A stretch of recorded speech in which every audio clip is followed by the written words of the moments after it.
नमस्कार। आज बात करते हैं एक बहुत ही आम धारणा की। क्या बहुत सारी बीमा पॉलिसीज होने का मतलब ये है कि हमारी फाइनेंशियल सिक्योरिटी पूरी हो चुकी है? चलिए, इस विचार को थोड़ा और गहराई से समझते हैं। अक्सर ये सुनने को मिलता है, अरे मेरे पास तो पहले से ही बहुत सारी पॉलिसीज हैं। और सुनने में ये काफी तसल्ली देने वाली बात लगती है ना, कि भाई पॉलिसी की संख्या ज्यादा है मतलब सुरक्षा भी पूरी है। पर क्या वाकई ऐसा है? यहीं पर असली सवाल खड़ा होता है। क्या ये सारी पॉलिसीज मिलकर एक परिवार की जरूरतों को पूरा करने के लिए वाकई काफी हैं?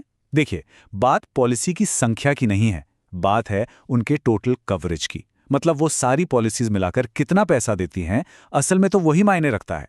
इस बात को और अच्छे से समझने के लिए चलिए एक बहुत ही आसान सा लेकिन पावरफुल कंपैरिजन करते हैं, एक कार और एक इंसान की वैल्यू का। ये सोच बीमा को देखने का पूरा नजरिया बदल सकती है। जरा सोचिए, जब कोई 10 लाख की कार खरीदता है तो उसका बीमा कितने का होता है? पूरे 10 लाख का। ये बहुत सीधा सा हिसाब है, जितनी वैल्यू उतना कवरेज।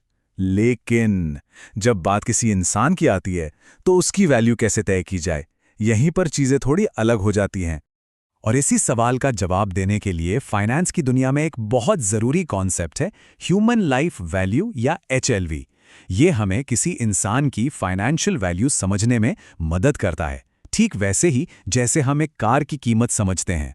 आसान शब्दों में कहें तो HLV वो रकम है जो ये पक्का करती है कि किसी के ना रहने पर भी उसका परिवार अपनी आज की लाइफस्टाइल को आराम से जी सके। ये एक तरह से भविष्य की पूरी इनकम को आज ही सिक्योर करने जैसा है। देखिए, HLV का मकसद सिर्फ एक मुश्त बड़ी रकम देना नहीं है। इसका असली मकसद ये है कि परिवार की जिंदगी बिना किसी आर्थिक परेशानी के चलती रहे, उनके सपने पूरे हों और उन्हें कभी किसी चीज की कमी ना महसूस हो। तो ठीक है, अब जरा प्रैक्टिकल होकर देखते हैं। चलिए एक बिल्कुल साफ और आसान उदाहरण से समझते हैं कि आखिर ये HLV कैलकुलेट कैसे होता है। चलिए मान लेते हैं कि एक परिवार को अपनी लाइफस्टाइल मेंटेन करने के लिए हर महीने 1 लाख रुपए की जरूरत पड़ती है। यही हमारी कैलकुलेशन का बेस बनेगा। यही वो रकम है जिसे हमें इंश्योरेंस से सिक्योर करना है। तो देखिए, हिसाब बड़ा सिंपल है। अगर महीने का खर्चा 1 लाख है तो साल का कितना हुआ? सीधा सा 12 लाख रुपए।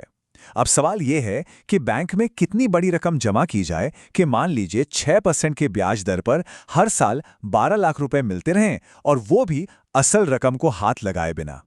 और ये कैलकुलेशन हमें पहुंचाती है 2 करोड़ रुपए के आंकड़े तक। जी हाँ, 2 करोड़। अगर ये रकम 6% की दर से कहीं इन्वेस्ट की जाती है तो ये हर साल 12 लाख रुपए का ब्याज देगी, यानी महीने का ठीक 1 लाख रुपया। तो इस व्यक्ति की HLV हुई 2 करोड़ रुपए। तो अब चलिए इस पूरी बात को वापस उसी शुरुआती स्टेटमेंट से जोड़ते हैं कि मेरे पास तो बहुत पॉलिसी हैं। तो असली सवाल अब ये है, क्या किसी के पास 2 करोड़ रुपए का बीमा है? ये सिर्फ एक नंबर नहीं है, ये उसके परिवार की फाइनेंशियल सेफ्टी का सवाल है। क्या वो सारी छोटी छोटी पॉलिसीज को मिलाकर ये आंकड़ा पूरा हो रहा है? तो अगली बार जब कोई अपनी बीमा पॉलिसियों को देखे तो ये ना गिने कि वो कितनी है, बल्कि ये सवाल पूछना जरूरी है, क्या मेरा बीमा मेरी असली वैल्यू को, मेरी HLV को दिखाता है? ये एक ऐसा सवाल है जिसका जवाब किसी भी परिवार का पूरा भविष्य तय कर सकता है।